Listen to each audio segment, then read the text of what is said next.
나는 전능하신 아버지 하나님, 천지의 창조주를 믿습니다.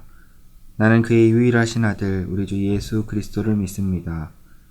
그는 성령으로 잉태되어 동정녀 마리아에게서 나시고 본디오 빌라도에게 고난을 받아 십자가에 못 박혀 죽으시고 장사된 지 사흘 만에 죽은 자 가운데서 다시 살아나셨으며 하늘에 오르시어 전능하신 아버지 하나님 우편에 앉아 계시다가 거기로부터 살아있는 자와 죽은 자를 심판하러 오십니다.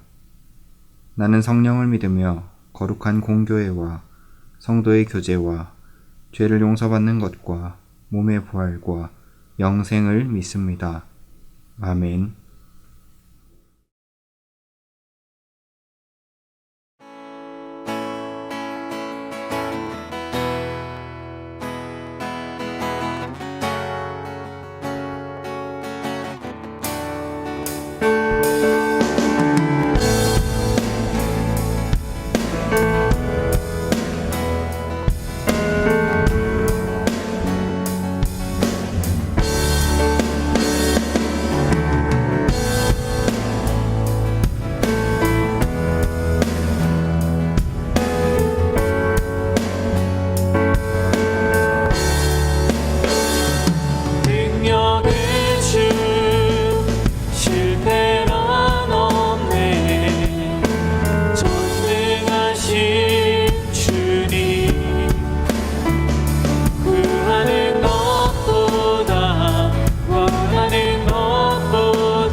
사셨네. 오늘 여기 주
샬롬, 대한교회 청년 여러분 반갑습니다.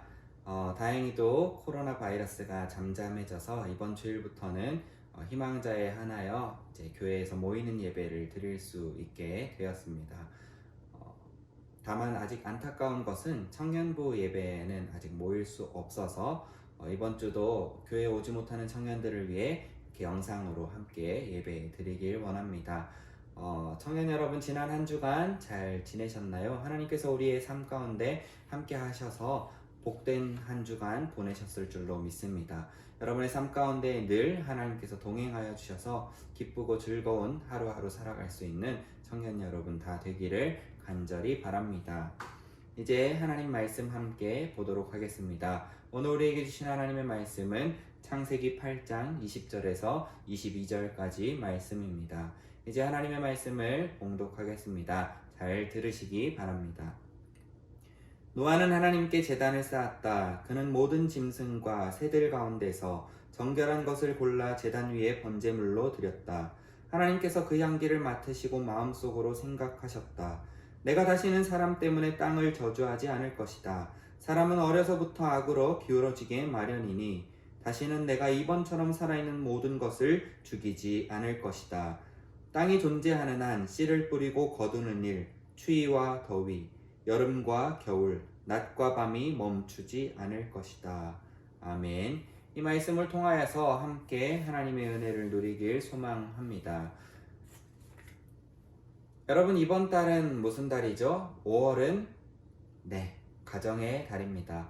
여러분, 가정에서 하나님을 예배하고 또 하나님을 찬양하는 시간들로 보내고 있었죠. 코로나 바이러스로 인하여. 하지만 또 특별히 이 5월 한 달은 우리가 모이는 예배를 재개하지만 가정에서도 하나님을 향한 예배를 이어갈 수 있는 청년 여러분 되면 참 좋겠다는 생각이 듭니다. 그런 의미에서 오늘 말씀을 통하여서 가정에서 예배하는 일, 가정 예배를 회복하는 일, 우리가 가정에서부터 예배를 시작하는 일이 무엇 때문에 중요한지 함께 말씀을 통하여 나누어 보고자 합니다. 오늘 말씀은 여러분이 익히 잘 아는 말씀이죠. 바로 이제 노아의 홍수 사건 이후에 벌어진 일을 기록하고 있는 말씀입니다. 그럼 이 노아의 홍수가 이후에 있는 일을 오늘 말씀을 통해서 보겠지만 노아의 홍수가 일어난 이유를 우리가 먼저 말씀을 통해 알아보고자 합니다. 여러분, 노아의 홍수는 왜 일어났을까요? 세상의 모든 사람들이 물에 잠겨 죽어야만 하는 이 비극이 일어나야만 했던 이유는 과연 무엇이었을까요? 바로 사람들이 악했기 때문입니다. 죄로 물들었기 때문이죠. 하나님께서 처음 인간을 창조하신 창조의 목적을 벗어나서 하나님께서 우리를 창조하실 때는 우리가 하나님의 속성을 닮아 거룩한 삶, 사랑이 넘치는 삶을 살아가기를 원하셨지만 인간들이 그렇게 살지 않았다는 거지요. 이 땅 가운데 죄가 만연했고 사람들은 각자가 다 자기가 하고 싶은 대로 살았던 것입니다. 그래서 마음에 들지 않으면 때리고 죽이고, 그리고 내 마음에 들면 남의 것임에도 불구하고 빼앗고 훔치고, 이런 일들이 세상 가운데 너무나도 가득했고 이렇게 말로 표현할 수 없는 어마어마한 죄악들이 그 땅 가운데 가득했기 때문에 하나님께서는 사람들을 보면서 근심하십니다. 한탄하십니다.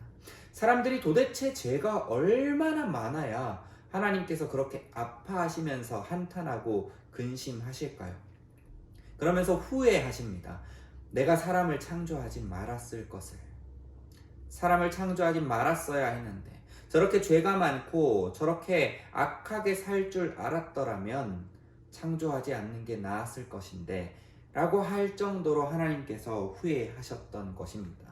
바로 이 노아의 홍수는 그러한 악한 사람들을 쓸어버리시기 위해서 하나님께서 일으킨 사건이지요. 그리고 그를 통하여서 하나님께서 원하셨던 계획은 하나님께서 창조하신 인간들이 다시 한번 새롭게 재창조돼서 깨끗하게 거룩하게 살아가기를 원하시는 마음이 하나님 안에 있었다라고 하는 것입니다.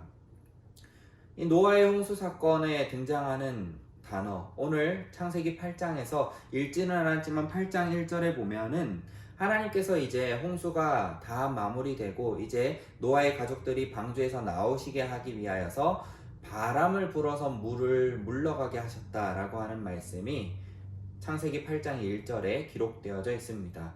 근데 우리가 읽을 때는 그냥 단지 바람이고 물이라고 하는 단어를 읽기 때문에 이 단어들이 의미하고 있는 좀 더 깊은 의미를 알 수 없지만 히브리어 원어로 기록되어져 있는 성경의 말씀을 찾아보면 바람이라고 하는 단어는 루아흐라고 하는 단어를 사용하고 있고요. 이 물이라고 하는 단어는 함마임이라고 하는 단어를 사용하고 있습니다. 근데 이 루아흐와 함마임이라고 하는 단어가 어디에 가장 먼저 등장하냐면 바로 창세기 1장 2절 말씀에 등장합니다. 태초에 하나님이 천지를 창조하시느라 한 이후에 땅이 혼돈하고 공허하며 그리고 하나님의 영은 수면 중에 운행하시니라 라고 하는 말씀이 나옵니다. 여기서 하나님의 영이라고 하는 단어의 영, 이 단어가 바로 루아흐로 기록되어져 있고요. 수면이라고 하는 단어가 함마임이라고 기록되어져 있고 영어로는 water이고 영은 spirit이라는 거죠. 그런데 그 영과 수면이 등장한 이후에 일어나는 사건이 뭔가요? 바로 하나님의 천지 창조입니다. 하나님이 천지 창조하시기 이전의 상황 그리고 그 후에 벌어진 일이 바로 창조였다라고 하는 것이지요. 오늘 노아의 홍수 사건 역시 마찬가지인 것입니다. 유대인들이 히브리어 원어로 이 구약의 성경을 읽으면 이 노아의 사건을 읽으면서 바로 드는 생각이 이것은 하나님의 재창조 역사구나 라는 것을 깨달을 수 있는 단어들로 기록된 것이죠. 홍수로 세상이 다 쓸어버려지고 이제 노아의 가족들이 다시 마른 땅을 밟기 이전에 하나님께서 그 하나님의 영 루아흐로 함마임을 물러가게 하시는 그 사건이 바로 8장 1절에 기록되어져 있는 것이지요. 그렇게 하나님께서 홍수 가운데 있었지만 그 가운데에서도 하나님의 영은 쉬지 않고 일하셨고 땅에 있는 모든 물이 물러가게 하시고 노아의 가족들이 마른 땅을 밟게 하셨다는 사건이 이 노아의 홍수 사건이고 오늘 말씀의 앞부분에 나오는 사건의 이야기지요. 그런데 이 루아흐와 함마임이라고 하는 단어가 또 등장하는 부분이 있습니다. 바로 어디냐면 우리가 지난주 말씀을 통해 들었던 출애굽기 14장 21절 말씀입니다. 무슨 말씀이었죠? 바로 큰 동풍이 불어 홍해 바다가 갈라졌던 사건이 기록되어져 있는 말씀이 출애굽기 14장 21절입니다. 근데 여기서도 이제 큰 동풍이라고 하는 단어의 풍, 바람이지요. 이 단어가 히브리어로 루아흐라고 기록되어져 있습니다. 그뿐만이 아니라 그 뒤에 나오는 물이 갈라지게 하셨다라고 할 때 그 물이 함마임이라고 기록되어져 있지요. 즉 이 루아흐와 함마임이 등장한 이후의 사건들은 하나님의 재창조의 사건이고 이스라엘 백성들이 물 가운데를 지나가게 하심을 통하여서 그들을 세례하시고 새롭게 거듭나게 하시는 사건 뿐만이 아니라 원래는 사망과 절망과 고통과 죽음 가운데 있어야 할 하나님의 백성들을 생명 가운데로 옮겨놓는 사건들이 기록되어져 있다라고 하는 것입니다. 우리는 이러한 사건들을 우리의 인생에 경험해야 합니다. 하나님의 영이 우리 가운데 임하여서 우리가 거듭나고 변화되고 원래는 죽어야 했음을 불구하고 살아가는 존재, 영생을 누리는 존재, 생명을 얻는 존재가 되는 이러한 놀라운 일들을 우리의 삶에 경험해야 한다는 것이지요. 그것이 바로 이 노아의 홍수 사건입니다. 근데 이 노아의 홍수 사건에 바로 일어나는 일이 무슨 일이냐면 바로 제단을 쌓는 일이었습니다. 여러분 한번 상상해 보시길 바랍니다. 이 노아의 홍수 사건에 이 방주에서 노아의 가족들이 얼마간의 시간을 보냈는 줄 아십니까? 1년이 조금 넘는 시간을 방주 안에서 보냈습니다. 여러분 지금 코로나 바이러스로 인하여 한 3달 정도간을 우리가 집안에 갇혀 지내는 일이 얼마나 답답하고 힘들고 괴롭습니까? 그런데 그 시간이 1년이라고 한번 생각해 보십시오.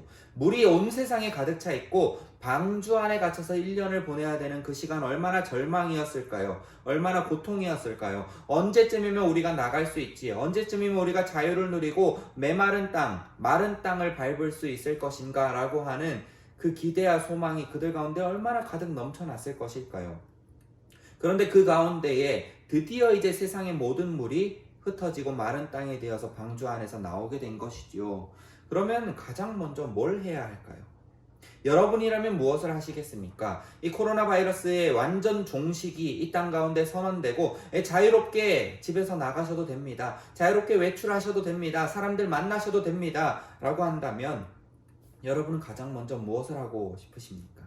여태 동안 집안에 갇혀 있었으니까 지금껏 놀러 가지 못했던 모든 곳을 놀러 간다거나, 아니면 놀이공원을 간다거나, 아니면 공원에 가서 산책을 한다거나, 못 만났던 친구들을 만난다거나, 아니면 지금까지 답답해서 운동도 못했는데 친구들 만나서 운동을 한다거나, 다양하게 하고 싶은 것들이 많이 있을 것입니다. 그럼에도 불구하고 이 방주에서 나온 노아의 가족들이 가장 먼저 한 일은 바로 제단을 쌓는 일이었습니다.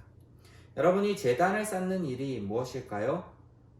제단을 쌓는 일은 바로 하나님께 영광을 올려드리는 일입니다. 하나님께 그 모든 가치를 다 드리는 일이 바로 제단을 쌓는 일이고, 그것을 우리는 지금 예배라고 하는 단어로 표현하고 있습니다. 쉽게 설명하면 이거죠. 방주에서부터 나온 노아의 가족들이 가장 먼저 한 일은 하나님을 예배하는 일이었다는 것입니다. 누구와 함께요? 가족들과 함께요. 이 제단을 쌓는 행위는 그냥 단지 그 위에 뭔가 돌을 쌓고 재물을 얹어서 불을 붙여서 하나님 앞에 올려드리는 그냥 단지 허례의식 같은 보여주기식의 행위가 아닙니다. 제단을 쌓는 일이라고 하는 이 행위는 하나님의 역사하심을, 하나님의 놀라우심을 인정하는 행위, 하나님이 참 하나님임을 인정하는 행위가 바로 제단을 쌓는 일이지요. 하나님의 구원의 역사가 우리의 인생 가운데 임하였으니 하나님 홀로 영광 받아주시옵소서, 하나님 모든 영광 받아주시옵소서 라고 하는 그 표현을 하는 행위가 바로 제단을 쌓는 일이라고 하는 것입니다. 즉 하나님의 구원의 역사에 참여한 인간들이 할 수 있는 최고의 반응이 제단을 쌓는 일이라고 하는 것입니다. 여러분은 제단을 쌓고 계신가요? 어디에서 어떤 제단을 쌓고 계시나요? 세상에 살고 있는 모든 사람들은 다 제단을 쌓고 살아갑니다. 하나님을 믿는 사람이든 간에 하나님을 믿지 않는 사람이든 간에 각자가 쌓는 제단이 다 있다라고 하는 것이죠. 돈을 사랑하는 사람은 돈을 위하여 제단을 쌓습니다. 권력을 사랑하는 사람은 그 권력을 향한 제단을 쌓습니다. 명예를 원하는 사람은 그 명예를 위하여 제단을 쌓습니다. 그뿐만이 아니죠. 때로는 우리의 취미생활이 제단이 되기도 합니다. 프라모델을 좋아하는 사람들은 그 한정판 비싼 프라모델을 사서 집안에 장식해놓고 날마다 그걸 닦으면서 보면서 흐뭇해하는 제단을 쌓지요. 뿐만 아니라 이제 게임을 좋아한다거나 연예인을 좋아한다거나 아니면 그 외에 등등등 수많은 것들을 좋아하는 그 행위를 통하여서 알게 모르게 우리는 제단을 많이 쌓고 있습니다. 그런데 우리가 진정으로 제단을 쌓고 그 제단을 쌓으면서 우리 입을 통하여서 고백되어져야 할 것이 과연 무엇일까요? 바로 절망 가운데에서, 고통 가운데에서, 사망 가운데에서 우리를 생명으로 옮겨주신 하나님 아버지 앞에 감사합니다라는 고백을 할 수 있는 제단을 쌓아야 한다는 것입니다. 바로 이 노아의 가족들이 하나님의 그 홍수 사건 이후에 방주에서 나오자마자 가장 먼저 제단을 쌓고 하나님 앞에 그 모든 영광을 올려드렸던 것처럼, 뿐만이 아니라 홍해를 건너고 하나님 앞에 춤추며 찬양했던 그 이스라엘 백성들처럼, 뿐만 아니라 성경 곳곳에 기록되어져 있는 하나님의 그 도움의 손길로 인하여 구원을 얻은 이스라엘 백성들이 그 후에 하나님 앞에 기뻐하며 즐거워하며 제단을 쌓았던 것과 같은 그러한 제단들이 우리의 삶 가운데 늘 쌓여야 한다는 것이지요. 그런데 그것이 쉬운 일이 아니라는 것입니다.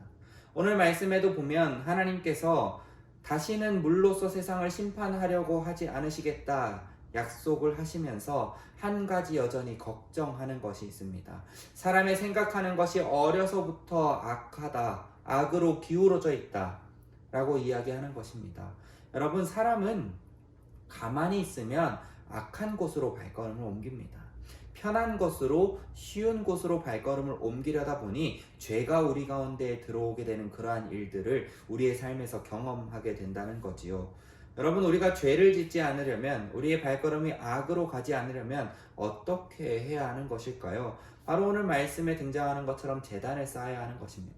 제단을 쌓으며 그 제단을 쌓는 순간마다 이렇게 연약하고 부족하고 죄 많은 저를 위하여서 하나님 구원의 역사를 우리에게 허락하여 주시고, 예수 그리스도의 그 십자가 사건을 인하여 우리가 그 보혈로 깨끗이 씻김받게 해주신 하나님 앞에 감사와 찬양과 영광을 올려드립니다 라고 하는 그 제단을 쌓을 때 우리는 악으로 가지 않고 죄로 발걸음을 옮기지 않을 수 있다 라고 하는 것입니다.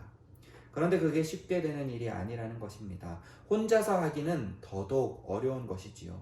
혼자 신앙을 이어간다는 것은 참 어려운 일입니다. 사랑하는 우리 대형교회 청년 여러분들 중에서 가정에서 혼자 신앙생활하는 청년들 정말 격려하고 응원하고 존경합니다.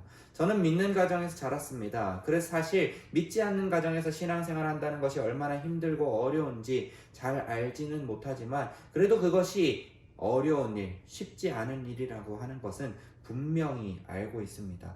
그렇지만 여러분이 그렇게 하나님 앞에 내 신앙을 지키고 가족 가운데 비록 홀로 믿고 있지만 하나님을 향한 제단을 쌓아가기 시작할 때 언젠가는 가족이 함께 제단을 쌓게 되는 그 놀라운 일들도 일어날 수 있다라고 하는 것입니다. 여러분, 그렇다면 우리는 제단을 쌓아야 한다는 것은 인지했습니다. 우리가 구원의 역사 속으로 들어가기 위하여, 방주 속으로 들어가기 위하여, 하나님의 그 품 안에 안기기 위하여 예수님께서 우리에게 주시겠다고 약속하신 평안, 샬롬을 누리기 위하여 제단을 쌓아야 한다는 것을 우리가 말씀을 통해서 인지했지요. 그러면 우리는 어디에서부터 어떻게 제단을 쌓아가야 할까요? 바로 가정에서부터 제단을 쌓아가야 합니다. 여러분, 하나님께서 물로서 세상을 심판하기 이전에 인간들이 악했다라고 기록하고 있습니다. 그런데 만약에 하나님이 심판하기 전에 인간들이 그 악으로 가기 이전에 그 가정에서부터 하나님을 향한 예배를 이어가고 하나님의 말씀을 읽고 읊으며 자녀들에게 말씀을 가르치는 그 일들이 끊이지 않고 일어났다면, 가정에서부터 하나님을 알게 하는 교육, 하나님을 예배하는 교육이 끊임없이 일어났다면 사람이 악해졌을까요? 아니라는 것이죠. 그래서 우리는 가정에서부터 하나님을 예배하기를 시작해야 합니다. 주일에 교회 와서 예배하는 것도 엄청나게 중요한 일이죠. 우리의 거룩한 삶을 이어가게 하는 아주 중요한 통로입니다. 하지만 우리가 가장 많은 시간을 보내는 곳은 교회보다는 가정이지요. 그래서 가정에서부터 예배를 쌓아가야 합니다. 참 다행스럽게도 지난달부터 가정예배지를 집으로 보내드리고 혹은 교회 홈페이지에서 다운받을 수 있습니다. 그 가정예배지로 예배를 드릴 수 있게 가이드북을 안내해 드렸지요. 여러분, 가정예배 혹시 들으셨나요? 들으시지 않았다면 이번 달부터라도 5월달 가정의 달을 맞이해서 가정에서부터 예배 드릴 수 있는 저와 우리 청년 여러분 다 되기를 간절히 소망합니다. 혹여나 이제 가정에서 혼자 믿는 청년들은 혼자서라도 가정에서 예배를 시작하시길 바랍니다. 가정에서 드리는 이 예배를 쌓아가고 그 제단을 쌓아가기 시작할 때 우리는 거룩한 삶을 이어갈 수 있을 것이고, 절망과 고통과 갇혀있는 그 상황 가운데 우리에게 위로를 허락하여 주시고 하나님이 나와 함께 하시고 계신다는 것을 느끼게 해주는 그 귀한 통로가 바로 가정 예배가 될 수 있는 것입니다. 가정에서부터 우리가 하나님을 배우고 후에 이제 우리 청년 여러분들이 결혼을 해서 가정을 이루게 되었을 때에도 가정에서부터 자녀들에게 하나님을 가르치고 말씀을 가르치고 예배를 가르칠 때 그 자녀들이 거룩하게 자라가서 이 세상이 지금은 악으로 물들어가고 있다 할지라도 이후에는 그 믿음의 다음 세대들을 통하여서 세상이, 우리가 살고 있는 이 땅이 하나님의 나라로 온전히 변화되게 될 줄로 믿습니다. 그래서 사랑하는 우리 청년 여러분, 여러분이 믿음의 다음 세대입니다. 여러분부터 이 가정 예배를 통하여 하나님을 만나는 은혜를 누리시고요, 가정 가운데 역사하시는 그 하나님의 은혜를 경험하시고요, 그를 통하여서 늘 하나님과 가까이 할 수 있는 저와 여러분 다 되기를 간절히 바랍니다. 기도하겠습니다. 하나님 아버지, 참으로 감사합니다. 이 코로나 바이러스로 인하여 집안에 갇혀있는 이 답답하고 힘든 상황 가운데에서도 하나님을 예배할 수 있도록 허락하여 주시고, 가정이라는 통로로 허락하여 주셔서 우리에게 가정에서도 예배 드릴 수 있도록 허락하여 주시는 너무나 감사합니다. 하나님, 이러한 상황 가운데 더욱더 하나님을 굳게 붙잡을 수 있게 하여 주시고, 갇혀서 답답하고 절망 가운데 힘들지만 언젠가는 이 상황 가운데 벗어나서 방주에서 나와서 마른 땅을 밟았던 것과 같이 이 코로나 바이러스의 완전 종식으로 인하여 이 땅 가운데 우리가 나아가 다시 한번 하나님의 나라를 위하여 복음 전하는 삶을 온전히 살아가는 그날이 반드시 올 줄로 믿고 의지하오니 주여 우리의 삶을 지키고 보호하여 주시옵소서. 감사드리며 예수 그리스도 이름으로 기도합니다. 아멘.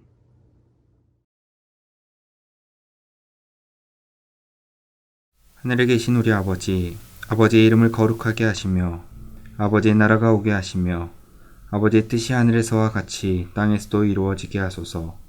오늘 우리에게 일용할 양식을 주시고 우리가 우리에게 잘못한 사람을 용서하여 준 것 같이 우리 죄를 용서하여 주시고 우리를 시험에 빠지지 않게 하시고 악에서 구하소서. 나라와 권능과 영광이 영원히 아버지의 것입니다. 아멘.